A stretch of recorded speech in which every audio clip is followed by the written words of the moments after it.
Hello friends, मैं Ayush sir आप लोगों का स्वागत करता हूं आज टेक्निकल अड्डा यूट्यूब चैनल पर। आज काफ़ी लंबे समय के बाद थोड़ा ये फिजिक्स के कुछ टॉपिक्स हैं उनको मैं यहाँ पर आप लोगों के लिए यूपी बोर्ड की एग्ज़ाम जो आने वाली है उसके लिए डिस्कस करूँगा ताकि आप लोगों को कोई प्रॉब्लम ना हो और फिजिक्स से जुड़ी ही जो भी समस्याएँ रही हैं अब तक उन सबको क्लियर करवा सकें। तो जुड़े रहिएगा हमारे चैनल के साथ और इसको ज़रा उन विद्यार्थियों के पास भी शेयर कर दीजिए जो लोग कोचिंग पढ़ने में सक्षम नहीं हैं और उनको एक अच्छा इंस्टीट्यूशन चाहिए, तो उसके लिए आप हमारी आज एकेडमी को ज्वाइन कर सकते हैं। धन्यवाद। आप लोग आगे देखिए, यहाँ पर आज हम अननोन प्रेरण के टॉपिक को देखेंगे। तो अननोन प्रेरण होता क्या है? म्यूचुअल इंडक्शन इसको इंग्लिश में कहते हैं। आप देख सकते हैं इसमें दो सर्किट बने हुए हैं और दो कुंडलियां एक तरह से बनी हुई हैं। एक हमारी ये है प्राथमिक कुंडली, इसको बोलते हैं हम प्राथमिक कुंडली, और ये दूसरी होगी हमारी द्वितीय कुंडली। तो देखिए होता क्या है, जब हम किसी भी धारा को प्राथमिक कुंडली में प्रवाहित करते हैं, ठीक है, तो उसके प्रभाव में अगर उसके मान में हम कुछ भी परिवर्तन करेंगे तो उसके साथ ही ये दूसरी जो कुंडली रखी है इसमें विद्युत वाहक बल उत्पन्न हो जाएगा। इसी घटना को अन्योन्य प्रेरण कहते हैं।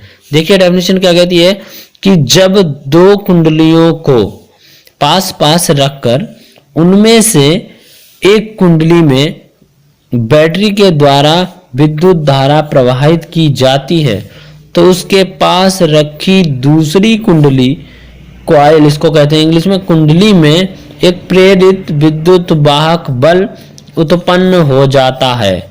इस घटना को अन्योन्य प्रेरण कहते हैं। ठीक है, तो याद रखना क्या होता है, इसमें दो कुंडलियां होती हैं, एक पी और एस। ये बल रेखाएं बनी हुई हैं, ये हमारा एक रेजिस्टेंस लगा है इसमें, और ये हमारे एक कुंजियां लगी हुई हैं, एक ये कुंजी है और ये धारा मापी लगा है। जब इसमें से धारा हम प्रवाहित करते हैं तो इसके अंदर से ये रिंग्स जो हैं इनके अंदर से धारा गुजरती है इस तरह से।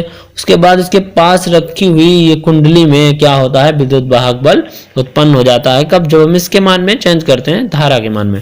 याद रखना एग्जाम्पल में क्या है कि ट्रांसफार्मर है इसका एग्जाम्पल, तथा प्रेरण कुंडली। ट्रांसफार्मर में क्या होता है कि इनपुट जो होता है प्राथमिक कुंडली में धारा प्रवाहित की जाती है, यानी इसको बोलते हैं इनपुट जब देते हैं तो किस में देते हैं, प्राथमिक कुंडली में, और आउटपुट किससे मिलता है, आउटपुट मिलता है हमें द्वितीय कुंडली से, सेकंड कॉइल से। और फर्स्ट कॉइल में हम लोग क्या देते हैं, इनपुट देते हैं, फर्स्ट कॉइल। तो आप लोगों ने सीखा कि यहाँ पर ये किस तरह से वर्क करता है। चलो हम लोग अगले फेज पे पहुंचते हैं, अन्योन्य प्रेरण गुणांक के फेज पर। यहाँ पर आप लोगों को मिलेगा अन्योन्य प्रेरण गुणांक किस तरह से वर्क करता है। देखिए इसको कहते हैं हम लोग म्यूचुअल इंडक्टेंस और म्यूचुअल इंडक्शन कोएफिशिएंट, आप प्रेरकत्व भी कहते हैं इसको, अन्योन्य प्रेरकत्व भी कहते हैं। इसमें होता है कि किन्हीं दो कुंडलियों के बीच अन्योन्य प्रेरक गुणांक या अन्योन्य प्रेरकत्व संख्यात्मक रूप से किसी एक कुंडली में चुंबकीय फ्लक्स ग्रंथिकाओं यानी फेरों की संख्या, ग्रंथिकाओं की संख्या या फेरों की संख्या के बराबर होता है, जबकि दूसरी कुंडली में 1 एम्पीयर की धारा प्रवाहित हो रही होती है। तो इसका डेरिवेशन है, देखिए यहाँ से कि माना आई धारा प्राथमिक कुंडली में प्रवाहित करेंगे हम लोग, और उसके साथ ही क्या होता है, द्वितीय कुंडली में प्रत्येक फेरे से बद्ध चुंबकीय फ्लक्स φ2 है। पहली वाली प्राथमिक कुंडली उसमें धारा अगर आई प्रवाहित करेंगे तो उसके साथ ही जो दूसरी कुंडली होगी सेकंड कुंडली, उसमें क्या होगा, चुंबकीय फ्लक्स φ2 होगा। और द्वितीय कुंडली में तार के N2 फेरे होंगे, N2 होंगे उसके फेरे। प्राथमिक कुंडली में N1 होंगे, द्वितीय में N2 होंगे। अतः द्वितीय कुंडली में फेरों की संख्या कितनी होगी, N2 φ2, जो धारा I1 के अनुक्रमानुपाती होगी।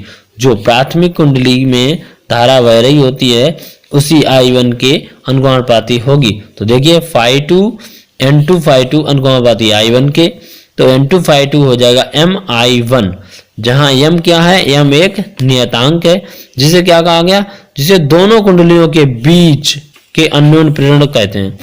जो दोनों कुंडलियों के बीच का जो अन्योन्य प्रेरण होगा, बीच का अन्योन्य प्रेरण गुणांक कहते हैं। इसी को कहते हैं m बराबर n2 into phi2 upon I। इस वाले फार्मूले से m की वैल्यू निकाल लो। अब आ जाते हैं हम लोग इसके और आगे पड़ाव पे।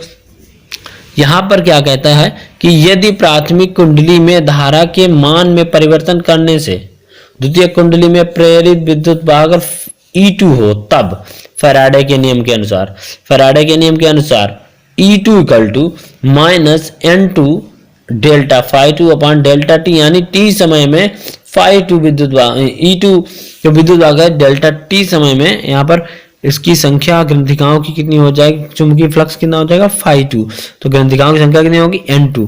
तो इन सबके गुणनफल को और समय की दर को E2 यानी विद्युत वाहक बल कहते हैं, द्वितीय कुंडली में उत्पन्न विद्युत वाहक बल। तो यहाँ पर N2 और phi2 इन दोनों की जगह पे हम लोग क्या रख सकते हैं, m बराबर होता है, ये देखो N2 और phi2 आप लोगों ने देखा होगा, N2 और phi2 होता किसके बराबर, mi1 के। तो यहाँ पर N2 और phi2 की जगह पे क्या रख देंगे, mi1, यहाँ पे लिख दो N2 phi2 इक्वल टू है mi1 से। तो यहाँ से ये मान रख दिया गया, क्रॉस मल्टीप्लाई कर दिया, m की वैल्यू निकाल ली। E2 बराबर E2 बटे कितना हो जाएगा, डेल्टा I, m बराबर निकाल लेंगे वैल्यू, तो E2 इंटू डेल्टा t और अपान में क्या हो जाएगा I1। तो ये I1 को नीचे ले आए, डेल्टा t को नीचे लाएंगे।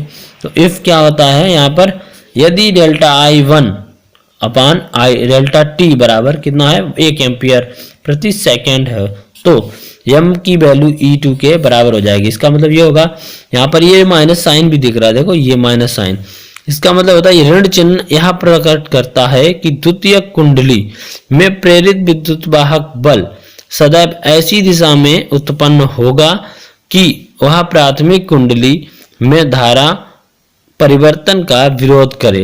यह हमेशा धारा परिवर्तन की दिशा के विपरीत होगा, ये ऋण चिन्ह यही प्रदर्शित करता है। तो दोस्तों यह था हमारा अन्योन्य प्रेरण और अणु प्रेरण गुणांक। तो आप लोगों को आई होप अंडरस्टैंड आपको अच्छा लगा होगा।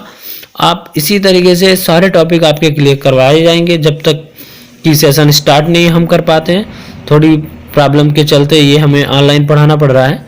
उसके बाद आप लोगों के लिए बराबर क्लास अवेलेबल रहेंगी, आप लोग घबराएं नहीं और आराम से स्टडी करते रहिए जो भी आपके पास मटेरियल है उससे। और अपने कोई प्रॉब्लम होती है तो मेरा नंबर स्क्रीन पे दिया जा रहा है, उस पर आप संपर्क कर सकते हैं, या फिर एक मेल आईडी यूट्यूब चैनल की